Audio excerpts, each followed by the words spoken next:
Hey guys, welcome. We're going to start section 3.3 today, and I thought this new format might be a little useful. We'll give it a try. There's a couple reasons why we want to do this. The first reason is so that you can listen carefully, and you can also watch these videos from home. So if you get home and you've forgotten what has been said, maybe you were distracted in class by your classmates, or maybe you yourself are doing the distracting. You can go home and you can watch these videos. So I'm going to post them on Google Classroom. I'll be doing them in advance.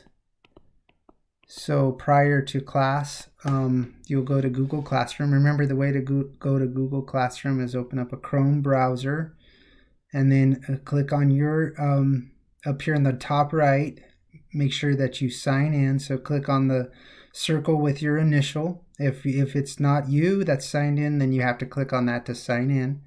Then click on the Google Apps button up here, and then click on Google Classroom.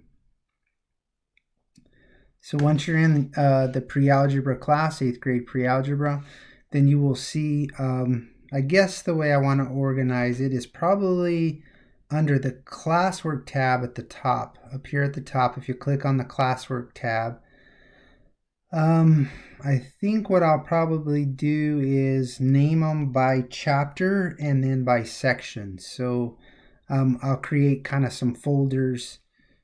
So I'll rename these, and you'll see, like today we're doing chapter 3, section 3. Okay, so you can watch those videos from there. What there will be is a link to YouTube, so just click on the YouTube link and you'll be able to view the videos. Okay, well, let's go ahead and dive into solving two-steps equation. This is a rather difficult concept, so let's make sure that we understand it to the best of our ability. I think most of you would know how to solve an equation like this. Now, in 3.2, you decided to undo the multiplication because this implies multiplication. 3 times some number is equal to 9. To find what that some number is, what that x is, you're going to have to divide both sides by 3. So in this case, 3 times 3 is 9, or 9 divided by 3 is 3. So x was 3. Let's do a little bit more difficult problem. So 4 times some number is equal to, say, 64. So again, just divide both sides by 4. What you do to one side, you have to do to the other side.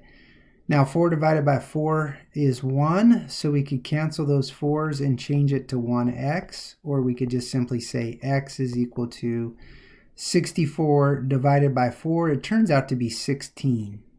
Okay?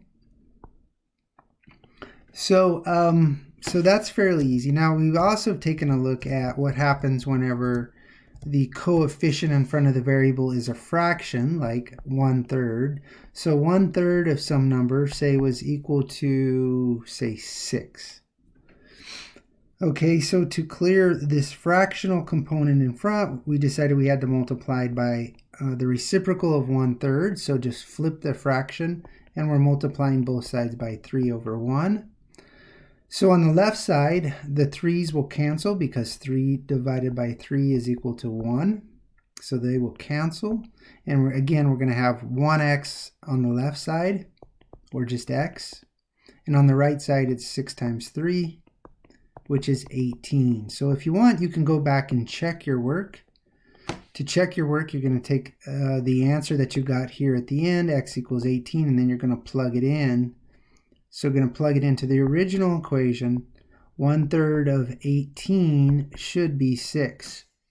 So 18 divided by 3 is another way of writing 18 times 1/3. 18 divided by 3 is 6, so it checks out. Okay, so that's kind of what we did last time. That was called one-step equation solving. So today we're going to do two-step equation solving. So this is a little bit more complicated, but we're just adding an extra step. So let's say that we had 3 times some number plus 2, and let's just say that we'll make it simple. Let's say it was equal to 11. Okay, so we're looking for some number multiplied by 3 so that that number times 3 plus 2 equals 11. So the first step here is actually to undo this. We're going to have to subtract. So we're going to do what's called the inverse operation. You saw this in your homework from last night. The inverse operation is you're using it to undo or break apart this equation and solve for the variable. So we're going to subtract 2 from both sides. So in subtracting 2 from the left, positive 2 minus 2 equals 0. So these cancel each other. Now it leaves us with 3x on the left side, and 11 minus 2 is 9. So now that we did the subtraction, so we do addition or subtraction first. And then secondly, we're going to do division or multiplication, depending on what the coefficient is. In this case, it's a whole number coefficient, so we're going to divide by 3. Remember, if it's a fractional coefficient, we're going to multiply to undo that number. Undo it means to cancel it and to get rid of it, so we want to divide by 3. So x equals 9 divided by 3 is 3. So we could check it. If our answer is correct, we're going to plug it back into the original equation. And it should equal 11. So 3 times 3 is 9. 9 plus 2 is 11. So it does check out. Okay? So the idea here is when solving equations, undo the last operation first. And so again, we want to start with addition and subtraction and then do multiplication and division. As we get a little bit more into algebra, you'll find that there's more other things that you could do, but we're not going to worry about those things at the moment. Let's take a look at a couple other examples. So imagine that you had equation 2 times some number, so 2n, plus 7 equals 25. So again, like the previous problem, the first thing we can do, or the first thing we want to do, is subtract 7. 7 from both sides. So the left side, those will cancel because they're opposite in signs. And the right side becomes the difference between positive 25 and 7. So it's subtracting 7 from 25. This is positive 18.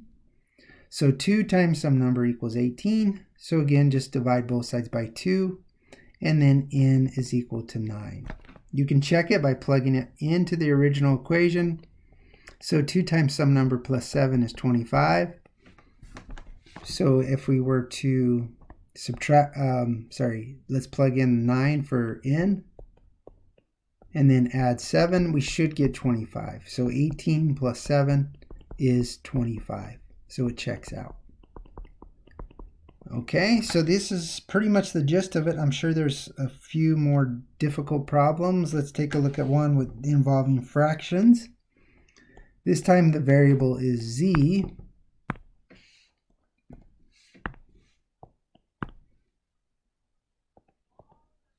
Okay, so z, z minus 3 over 2 is equal to 9. So I know you can probably figure out what this number is just by trial and error, but let's use some algebra.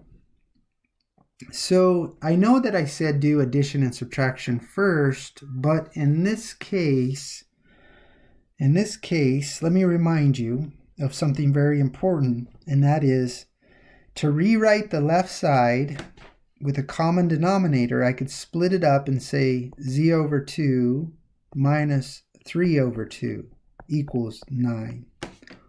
I hope that you can see that these two are saying the same thing. Somewhere along the way you should have learned when you add or subtract fractions, you can go back this direction as well and put them under a common denominator. In this case, we're actually splitting them up. And the reason I'm splitting them up again is to show you that I do have a denominator of 2. So I cannot simply add 3. You might be tempted to add 3 to both sides. If you did that, that would be wrong. If you wanted to add 3 over 2, you could do that. That would be acceptable. That would be the opposite of negative 3 over 2. I would not recommend this method. There is an easier method, but just know that you cannot simply add 3. So let's get rid of the 2 first this time. So let's start with our original equation. So it's divided by 2, and it's equal to 9. So getting rid of the 2 requires that we multiply both sides by 2. Okay, so now we have 18 on the right side. These 2's will cancel because 2 divided by 2 is 1. It leaves us with z minus 3. Now we can add 3 to both sides because we don't have the denominator of 2 anymore. So adding 3 to both sides, we get 21 on the right side, and the 3's cancel, and z is left alone on the left side. If we wanted to, we could plug it back into our original equation and say 21 minus 3 over 2 should equal 9. Does it? Well, 21 minus 3 is 18, and 18 divided by 2 is 9, so it does check out. Okay, you can always record or rewind this video if you need help, and I went too fast. Let's take a look at another one. This time the variable is divided by 4, but the number is not, so the 6 is by itself. So we're kind of back to our original case where we can go ahead and subtract 6 from both sides. Okay, so if my pen will cooperate, if I'm not adding 6, but we're doing the opposite, so we're going to subtract 6 from both sides. So that gives us a positive 14 on the right, and the 6's are canceled.